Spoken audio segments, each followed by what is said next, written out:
là, j'ai mis en place des packs de 3000, 5000 et 8000 par rapport au nombre de vidéos.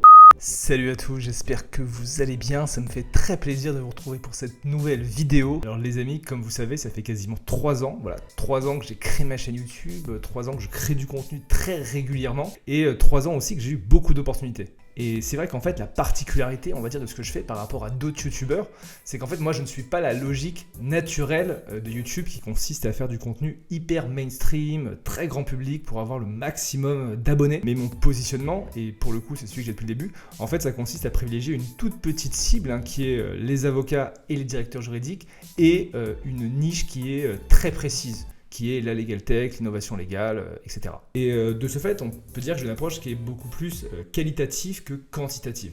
Et déjà, la première question qu'on peut se poser, c'est pourquoi se lancer dans une niche? Parce que historiquement, en fait, YouTube, c'était surtout la musique, le divertissement. Mais force est de constater que l'usage s'est vraiment diversifié et que maintenant, il y a beaucoup de créateurs de contenu, en fait, dans des domaines qui sont très sérieux.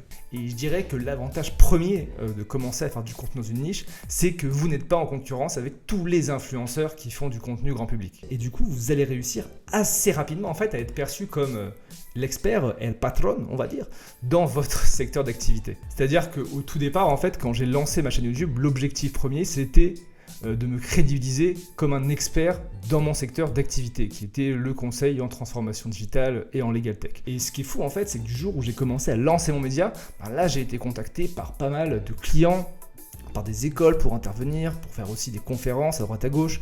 J'ai commencé à voir la presse qui s'est intéressée à moi. J'ai en fait très rapidement gagné des prix dans des classements et pu faire cet effet un petit peu de lancement pour développer mon activité et pour me faire connaître. Et ensuite, et j'en parlerai pour le coup à la fin de la vidéo, donc restez bien jusqu'à la fin, l'approche de niche, c'est aussi une manière très prosaïque de se rémunérer beaucoup plus facilement que dans l'approche grand public.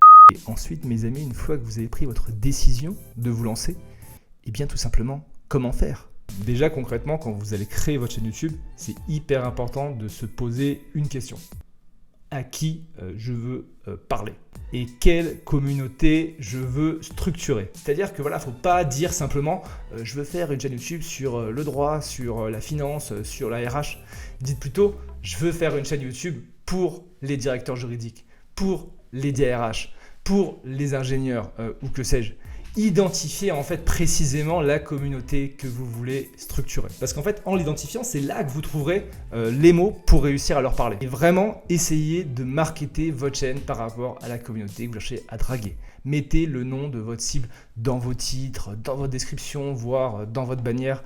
Il faut que lorsqu'on se connecte sur votre chaîne, quand on est concerné, on se dit « Ok, très bien, cette chaîne, c'est pour moi ». Et après, ça peut être hyper intéressant de confronter ça et de regarder vos statistiques de vues.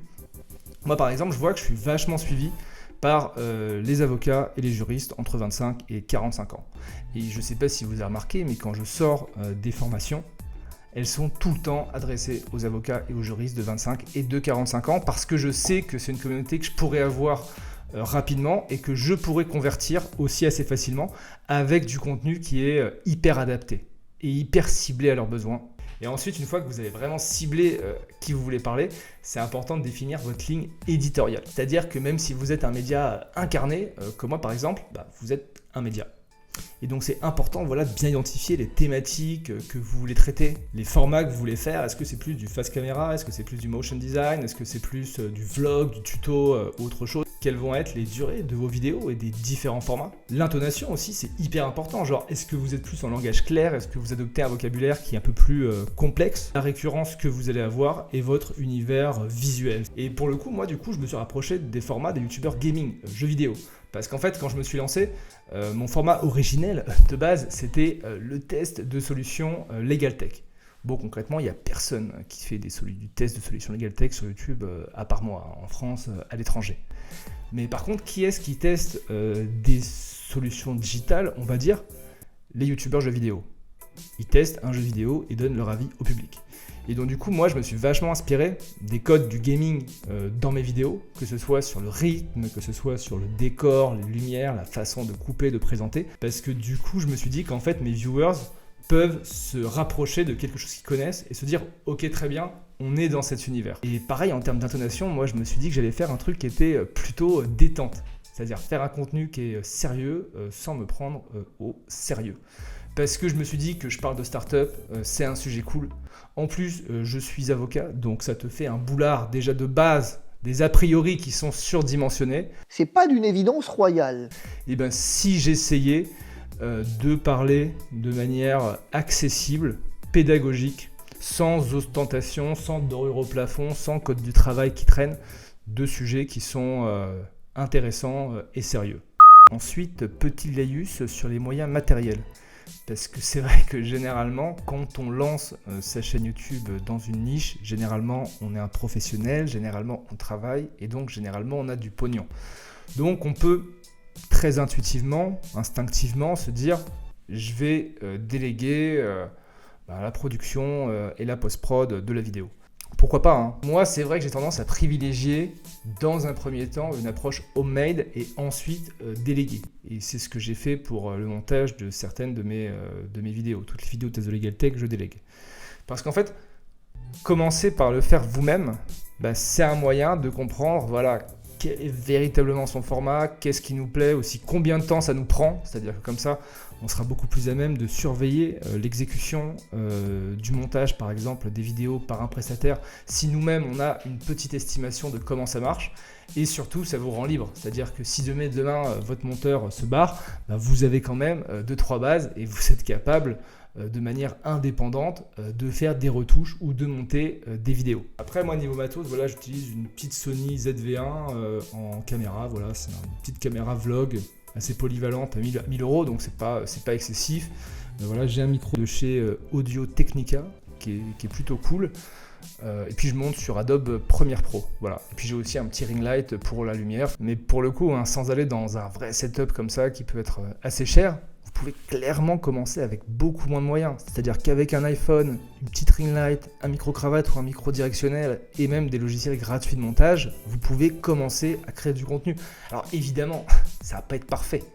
Mais au moins, vous pouvez commencer à faire des choses. Et moi, c'est vrai que j'ai souvent tendance à dire que ça sert à rien d'attendre que ce soit parfait avant de faire.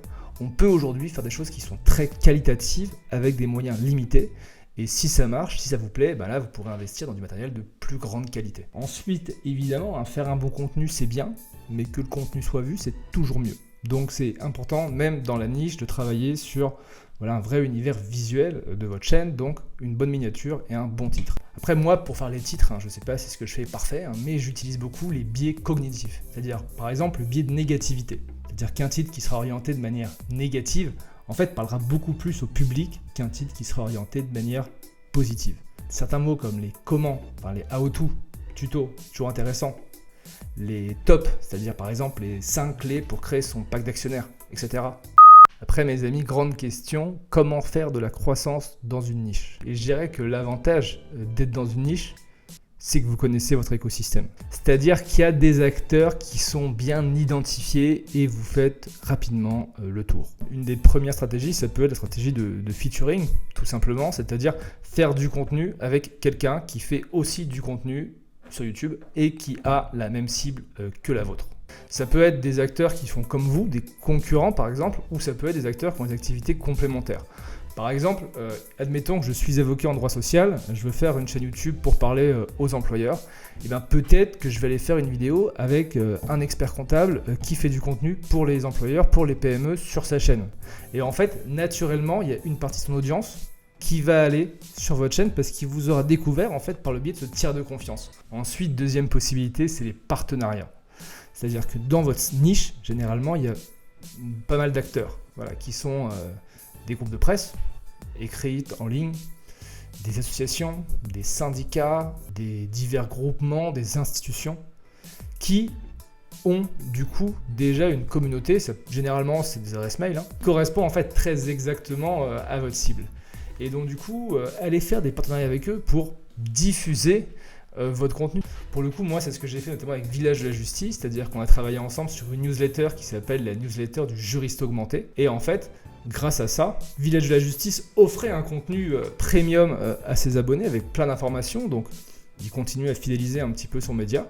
Et moi, j'avais accès du coup à une base de viewers plus importante qui étaient les abonnés Village de la Justice. Pour finir, mes chers collègues, parlons d'un sujet essentiel. La tunasse, la moula, le blé, l'oseille. Parce que je sais que ça vous intéresse, que si vous avez regardé cette vidéo jusque-là, c'est que vous envisagez peut-être de créer votre chaîne YouTube dans une niche pour vous faire de l'oseille. Et ce n'est pas normal, tout le monde fait ça. Moi le premier. Concrètement, il y a plusieurs modèles pour gagner de l'argent sur YouTube, indépendamment des conversions que vous allez faire en vendant vos autres activités. Donc premier modèle, la monétisation. Qu'est-ce qui se passe en fait, c'est que tu es payé par Google par rapport au nombre de vues. Là, il faut avoir au moins 1000 abonnés et 4000 heures de vues dans les 12 derniers mois. Et tu gagnes pas grand-chose. Ça, c'est un modèle qui peut être assez cool si tu fais vraiment du grand public et si tu parles à une grosse audience. Ce qui n'est absolument pas mon cas. Et ce qui n'est pas le cas pour beaucoup de créateurs de contenu dans des niches. Et c'est pour ça que moi personnellement j'ai fait le choix carrément de désactiver la monétisation parce que je ne gagnerais pas grand chose avec et ça rajouterait des publicités pour mes abonnés. Donc je me suis dit écoute, on va se priver d'une source de revenus, mais au moins les personnes qui regardent les vidéos n'auront pas de pub. Voilà, ça c'était vraiment un choix qui était du parti pris. Ensuite, deuxième modèle, c'est l'affiliation. Donc là, concrètement, ce qui se passe, c'est que tu vas bosser avec une marque qui va proposer un code promo, généralement, que tu vas soumettre à tes abonnés dans la vidéo. Et s'ils achètent ce produit ou service en cliquant sur ce lien ou avec ce code promo, et bien du coup, toi, tu toucheras une partie de ce montant. Voilà. Par expérience, l'affiliation, pour l'avoir testé, ça marche que lorsque le produit peut être vraiment acheté extrêmement rapidement et qui coûte pas forcément cher. Mais dès qu'on arrive en fait à des produits ou des services qui sont assez chers, et c'est notamment le cas de ceux que je présente dans mes vidéos, de plusieurs milliers d'euros, concrètement tu t'y reprends un petit peu à 2 fois avant d'acheter. Et lorsque tu l'achètes, généralement c'est 6 mois plus tard, 1 an plus tard, et tu as fait des démos, etc. Et tu as complètement oublié qu'il y avait un code promo. Donc l'affiliation, moi du coup je le fais qu'avec Conto, qui est une banque en ligne, qui propose un code promo pour les avocats. Autre modèle, c'est celui du don. Voilà, c'est-à-dire que tu peux créer un compte, par exemple Tipeee, où des gens vont donner une certaine somme. Voilà. C'est un modèle qui peut être intéressant dans une niche parce qu'il y a un attachement avec le créateur de contenu et je pense que globalement les gens ont conscience que c'est pas forcément simple ce qu'il fait. Voilà, c'est un modèle qui peut être intéressant à tester. Moi perso, je le fais pas parce que j'ai pas envie de me positionner comme quelqu'un qui demande de l'argent. Mais je comprends que certains le fassent. Et ensuite, mes amis, pour terminer, dernier modèle, et c'est celui-là que j'utilise, qui est le forfait. Concrètement, le forfait, qu'est-ce que c'est? C'est qu'une entreprise avec laquelle tu vas travailler va te payer un forfait qui est fixe pour produire une vidéo, indépendamment du nombre de vues. Moi, c'est le modèle que j'utilise, c'est-à-dire que dès que je teste une solution LegalTech sur YouTube, la solution me paye un forfait fixe et je justifie en fait ce forfait par 2 éléments qui sont à la fois la qualification de ma communauté, c'est-à-dire que j'ai la première communauté d'avocats et de directeurs juridiques qui sont intéressés par mon sujet et de l'autre côté par le process et le temps passé pour faire mes vidéos. C'est-à-dire que vraiment moi, c'est pas juste tu me payes, on fait une vidéo et tac tac je la mets en ligne. Il y a vraiment un process de 3 jours sur 3 semaines avec des démos, avec des allers-retours, des conseils que je vais aussi donner à la solution pour son marketing. Et du coup je leur envoie en fait à chaque fois un petit PowerPoint voilà, qui explique vraiment des éléments chiffrés sur ma communauté, qui sont-ils, quels sont les canaux de diffusion, avec qui je travaille, quel va être vraiment le process strict de production, aussi les questions par rapport aux droits de la propriété intellectuelle, ça c'est hyper important, et puis les différents forfaits. Voilà, globalement moi, je vais être transparent, le forfait que j'applique depuis 2 ans, je pense, c'est 3 000 € hors taxe la vidéo. Et là j'ai mis en place des packs de 3 000, 5 000 et 8 000 par rapport au nombre de vidéos.